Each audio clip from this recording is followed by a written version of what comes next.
Hoje, com menos bigode, eu pergunto a vocês: quem nunca quis sair no tapa por causa de um carregador?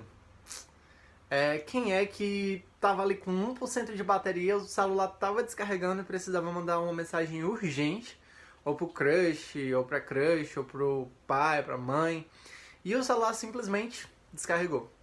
Quem é que tava num show e precisava gravar, sei lá, numa festa, um story pra postar no Instagram e o celular realmente arriou total a bateria e você fica ali a ver navios só no desejo de gravar aquele storyzinho. E você vai dizer, droga, minha bateria já tá viciada.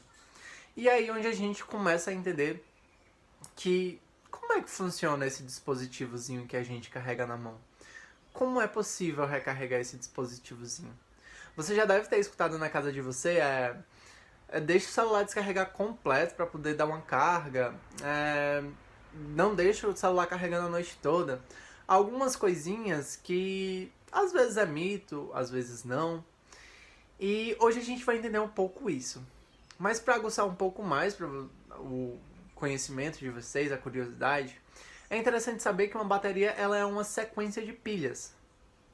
E vocês agora devem estar colocando aí na cabeça de vocês um monte de pilhazinhas empacotadas e numa barrinha. Mas não. Vocês olham pro celular de vocês e é uma coisinha fina às vezes. Hoje em dia, a maioria dos celulares não dá mais para tirar essas pilhas. Porque teve uma evolução tecnológica. A reação meio que ainda continua sendo a mesma. Porém, os elementos dados nessa reação não são mais os mesmos.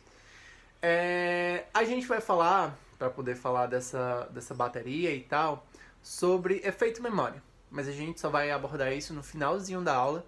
E antes a gente tem que entender um pouco como é e o que são essas pilhas. A primeira pilha que a gente estudou foi a pilha de Daniels. E ela tem uma fundamentação teórica básica que a gente traz até hoje. Então, o que são as pilhas? São dispositivos capazes de produzir corrente elétrica, energia elétrica, a partir de uma reação de oxidação e redução de componentes metálicos presentes em uma estrutura. E professor, nessa reação a gente já chamou ela de oxirredução. Sim, porque a gente une a reação de oxidação e a reação de redução. Que dá até quase um trava-língua, né? Reação de redução. Mas vamos lá. O que é a reação de oxidação? É a capacidade que o material apresenta em perder elétrons para outro, que a gente também chama de doar. E a gente viu muito isso quando a gente estava estudando NOx. E o que é a reação de redução? É a capacidade que o material tem de ganhar ou roubar elétrons de outro material. E assim a gente tem a pilha, que como os elétrons partem de um componente e chegam até outro, forma-se uma corrente elétrica que é capaz de fazer funcionar diversos dispositivos, até mesmo nossos celulares. E agora a gente vai partir para o papel, que fica mais fácil de entender, e eu vou utilizar a pilha de Daniels, ok? Tcharam! Então aqui a gente tem a representaçãozinha, a gente veio pro papel, ó, vocês veem que isso aqui é um papel. Então a gente vai estudar essa pilhazinha de Daniels, que foi aqui habilmente desenhada por mim, quase uma obra de Picasso, mas que vai ajudar a gente a entender um pouquinho mais sobre o funcionamento dela. O que é que a gente, assim, olhando, o que é que pode chamar a atenção? Esses dois nomes, que eu fiz o favor de grifar, que é anodo e cátodo. Aqui eu coloquei em vermelho também para tentar chamar a atenção de vocês sobre a movimentação das cargas elétricas. Aqui embaixo a gente tem as tão temidas equações químicas, que não sei porquê, são lindas, mas vocês temem. E a gente tem umas curiosidades aqui. A gente tem uma placa de zinco. Isso aqui eu quero que vocês entendam que é uma placa de zinco. E isso aqui é uma placa de cobre com um nomezinho bem peculiar. Mas vamos entender isso aqui. Vamos começar pelo anodo. O anodo, formado por uma placa, que é essa placa de zinco, ele está imerso em uma solução formada por água e sulfeto de zinco. A placa de zinco, ela sofre oxidação. E quando ela sofre oxidação, ela libera elétrons. formando o quê? Quando ela libera esses elétronzinhos aqui, ela forma o zinco 2+, Zn2+, que permanece na solução. Com isso, a placa tem seu tamanho diminuído e a solução fica com excesso de cátions. Lembrando que quando ele sai daqui, ele sai, ó, isso tudo aqui é para significar que eu tenho cheio, esses pontinhos aqui estão significando zinco 2+. Então ele sai da placa, ele está corroendo, como a gente sempre diz, olha, tá ali enferrujando, vamos dizer assim, do grosso modo. E esse zinco ele está saindo aqui. E vocês vejam que aqui ele não tem carga, assim digamos, o zinco sólido não tem carga. Porém, quando ele perde elétrons, ele fica carregado positivamente, significando que ele perdeu esses eletronzinhos. Então, seguindo a corrente elétrica, vamos direto para o nosso cátodo. E o que é o cátodo?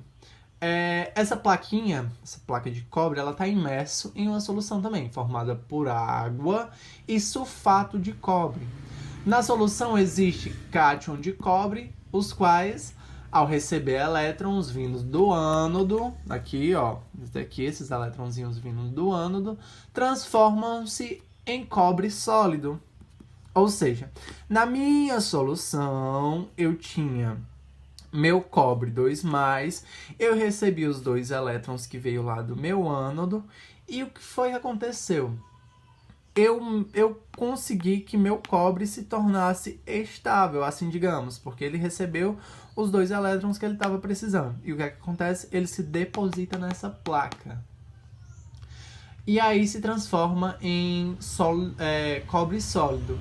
Com isso, a placa tem seu tamanho aumentado e a solução tende a ficar com deficiência de cátions, que é nossos queridinhos aqui. Ou seja, por isso que tem menos pontinho aqui, porque eles estão se depositando na placa. Quando eles se depositam na placa, eles ficam sem carga, assim digamos. Então vamos pegar isso aqui tudo, fazer um resumão e eu quero que vocês prestem muita atenção agora nisso aqui. Então vamos lá, o que acontece aqui? Os átomos de zinco saem da placa, o que a gente pode chamar de corrosão para a solução, o zinco sai para cá, e em forma de íon zinco 2+. Enquanto, por conta da redução do cobre, digamos assim, os queridozinhos íons cobre 2+, se depositam na placa da superfície de cobre, que a gente pode chamar de eletrodeposição. Então aqui ocorre corrosão, no anodo ocorre corrosão, enquanto no cátodo ocorre eletrodeposição. E, em suma, dessa forma a solução de zinco fica cada vez mais concentrada de íons zinco 2+, e a solução de cobre se torna diluída com menos concentração desses queridozinhos cobres 2+. Assim, para manter a eletroneutralidade do sistema, essa solução aqui da ponte salina, ela vai começar a reagir e difundem-se por essa pontezinha para essas cargas opostas se manterem, adicionando elétrons que saem do ânodo em direção ao cátodo. É isso que mantém a reatividade de toda essa nossa querida reação de oxirredução. E aí, para a gente ter uma melhor compreensão, a gente pega a reação global. Como é que fica a reação global? A gente pega as duas semi-reações. A gente pega aqui primeiro a do cobre e a gente faz cobre 2+, mais 2 menos 2 elétrons e a gente forma o nosso cobre sólido. Desculpa a letra, viu? É porque é muito ruim gravar e copiar. E aí a gente coloca aqui embaixo a reaçãozinha do zinco. O zinco aqui. Qual é a carga do zinco? É 0, acho que eu esqueci de colocar a carga aqui. A gente sempre iguala as nossas queridas setinhas e coloca zinco 2 mais os nossos queridos 2 elétrons. Vocês vejam que eu esqueci de colocar aqui que eles estão como? Aquoso, aquoso. Quase dá nem para enxergar aqui aquoso, aquoso. A gente faz uma retinha aqui. Então a gente começa a fazer basicamente a nossa transição aqui para ter nossa reação global. Iguais se cancelam, então a gente tem iguais em diferentes partes das nossas equações, então a gente pode cancelar esse querido elétron com esse daqui. Então na nossa reação global a gente vai ter o zinco 0 mais o cobre 2 mais, transformando-se basicamente em cobre 0 mais zinco 2 mais. E aqui a gente tem nossa querida reação global da nossa pilha de estudos. Ok? E é isso que acontece, pessoal. E eu tenho um bisuzinho para você que eu sempre gostei deles. Eu mudei já meu pincel aqui. Que é o quê? O não. Como assim, professor? Não? Não. Não é não. É não. O que é que isso significa? Negativo, anodo, oxida. Que é o que acontece aqui na nossa reaçãozinha. Então, toda vez que vocês forem lembrar de pilhas, não, professor, eu tô com dificuldade de entender isso aqui. Então, não. Negativo, anodo, oxida. E aí você já vai saber o contrário que isso vai acontecer. Assim, nós, nesse estudo aqui, eu que estou aqui do outro lado e você aí, concluímos que o íon de cobre, o íon aqui de cobre, esse queridão aqui, ele apresenta maior tendência de sofrer redução do que os íons de zinco 2+. Portanto, os íons de cobre possuem maior potencial de redução. E o nome desse potencial de redução é tido desse jeito aqui, ó. Potencial de redução. Então, se o cobre ele tem um potencial de redução maior, isso significa que o zinco, por sofrer oxidação, possui um potencial de oxidação. Então, o zinco possui um potencial de oxidação. Ok? Deixa eu ajeitar isso aqui. Pronto. Então, a gente fica que o cátodo, que aqui nesse caso é o cobre, ele tem um potencial de redução, enquanto o zinco, que é o ânodo, tem um potencial de oxidação. Em uma pilha, os elementos que apresentam maior potencial de redução sofrerá redução, enquanto o outro elemento que apresentar maior potencial de oxidação sofrerá oxidação. Simples. Tido isso, a gente tem que saber outra coisa muito importante: a força dos oxidantes e dos redutores. A espécie que possui o maior potencial de redução, bem como o menor potencial de oxidação, será melhor oxidante. Da mesma forma que a espécie que possui menor potencial de redução, bem como maior potencial de oxidação, nesse caso é o zinco, que ele tem maior potencial de oxidação, ele será melhor redutor. Ou seja, ele é o agente redutor dessa reação, enquanto o cátodo é o agente oxidante da redução. Ok?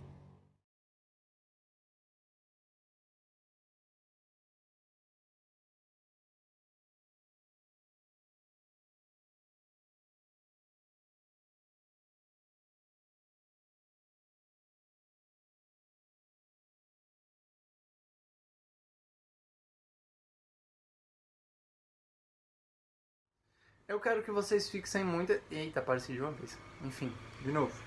Eu espero que vocês tenham entendido isso que a gente conversou hoje sobre pilhas. E eu quero que vocês foquem e fixem esse conteúdo de uma forma bem efetiva, porque é uma das temáticas que caem muito do Enem.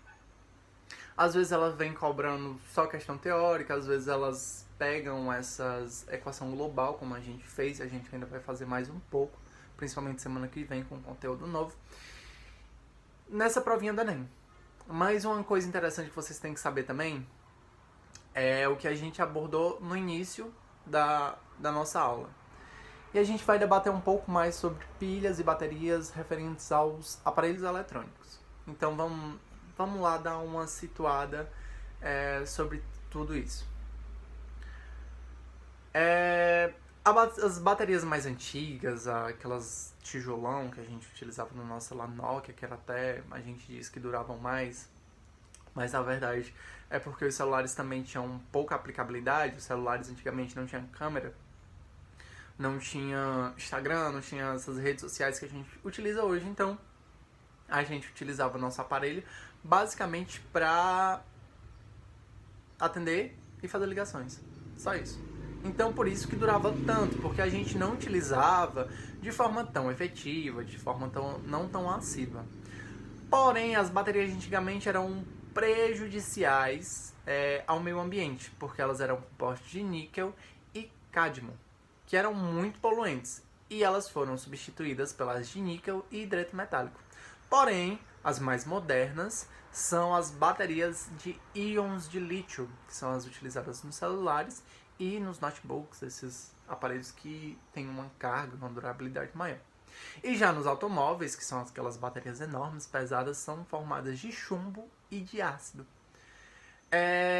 Eu espero que a gente tenha entendido o funcionamento de uma pilha, que na verdade é uma corrente elétrica, que se formará enquanto houver substâncias para reagir. Enquanto eu tiver substância ali, minha pilha vai ficar reagindo, porque a gente viu que a reação de óxido-redução ela sempre fica ocorrendo em momentos dispostos. Porém, em uma bateria, que é um conjunto dessas pilhas, é uma pilha em série, a reação química é inversa toda vez que é ligada na tomada. Ou seja, como a gente está ali tendo aquela reação, quando a gente pluga na tomadazinha, a gente tem uma reação inversa. Ou seja, eu tenho a reposição dos elétrons em quem perdeu e por aí vai. Para que quando a gente tire da tomada, ela comece a formar a reação natural de novo de redução. Vamos lá. A gente vai falar de uma coisa muito importante agora, que é algum mito. E aí a gente precisa voltar lá para a década de 1960, que quando alguns satélites, de novo, a gente precisa voltar lá para a década de 1960, que eram quando alguns satélites ainda orbitavam e os cientistas estavam lá estudando esses satélites. Algo inicial, assim, digamos, na pesquisa de manutenção de satélites. Eles funcionavam com bateria de níquel e cádmio. E as baterias, sempre que chegavam aos 25% de carga e depois eram elevadas novamente a 100%, isso era tipo que uma coisa que sempre tinha que ser feita, era tipo um procedimento padrão. Depois de muito tempo fazendo esse procedimento padrão, de quando chegasse a 25%, carregava de novo a 100%, os cientistas observaram que os 25% que não eram utilizados da bateria sofreram uma perda substancial da capacidade. Ou seja, aqueles 25% que nunca era carregado, eles não, bem dizer, não existiam mais. Ou seja, minha bateria, em vez de agora ter 100% de utilidade, ela tinha 75%. O professor que cálculo foi, gente, tira os 25% que a gente não tinha mais dessa bateria, vai sobrar o quê? 75%. 75 mais 25, 100%. Então, foi a partir dessa história que todo mundo nas últimas décadas passou a discernir o mito que as baterias viciam. E você tem que carregar toda vez que a carga terminar. Por isso que você tem que carregar 100% da nossa carga. E aí surgiu também um nomezinho chamado de efeito memória, que era basicamente isso. A bateria ia ficar com a memória daquela carga não utilizada. E aí é um mito. Basicamente isso. a sua bateria não vicia, não sofre o efeito de memória e pode ser, e deve, na verdade, ser carregada a qualquer momento. Porque isso meio que exercita um pouco mais a bateria. E ela tem até um nomezinho, IGA. Eu acho que é assim que se pronuncia, o IGA. Não sei, que é W... Não. H-I-G-A. IGA. Acho que é isso. Deem uma pesquisada, deem um Google aí, para vocês entenderem mais sobre essa parte que agora me falha a memória. Mas as nossas baterias de lítio, elas são sim necessárias que elas tenham cargas periódicas e efetivas. Não é interessante você descarregar elas 100%, assim digamos. É sempre bom deixar essa bateria com uma cargazinha bem consistente, porque você não deixa... É como se fosse o corpo humano. Nós sempre temos que estar em movimento para ter gasto calórico, a gente tem que ingerir alimento, porque é bem dizer, gasta energia, recebe energia, e a gente tem essa manutenção diária do nosso organismo. Então vai umas dicasinhas, nunca exponha a sua bateria a níveis muito elevados de temperatura ou frio. Caso não use a bateria por um período longo, armazene a carga total de 40%, que eles dizem... Hoje isso não vai acontecer, principalmente com vocês que ficam aí ligados diretamente no celular. Mas, caso vocês vão guardar o aparelho, deixar ali não 100%, mas sim 40%, que mantenha um controle, que eu não sei nem explicar direitinho, mas a gente pode pesquisar depois isso juntos. Fica até como dever de casa para vocês darem essa pesquisada, ok? Eu espero que vocês tenham gostado da aula. Muito bom estar com vocês, mesmo assim. E a gente vai se comunicando, ok? Se cuidem, fiquem em casa se possível. Tô com saudade de todos, tô com saudade da sala de aula, tô com saudade de vocês. Espero que essa nossa conversa tenha sido muito interativa. E qualquer dúvida, eu estou no WhatsApp, dia de quarta, de 7 às 18 horas, preferencialmente, que é o período de atendimento da matéria de Química, ok? Então, pessoal, vamos agora partir para os nossos estudos de casa. Um ótimo dia a todos, ok?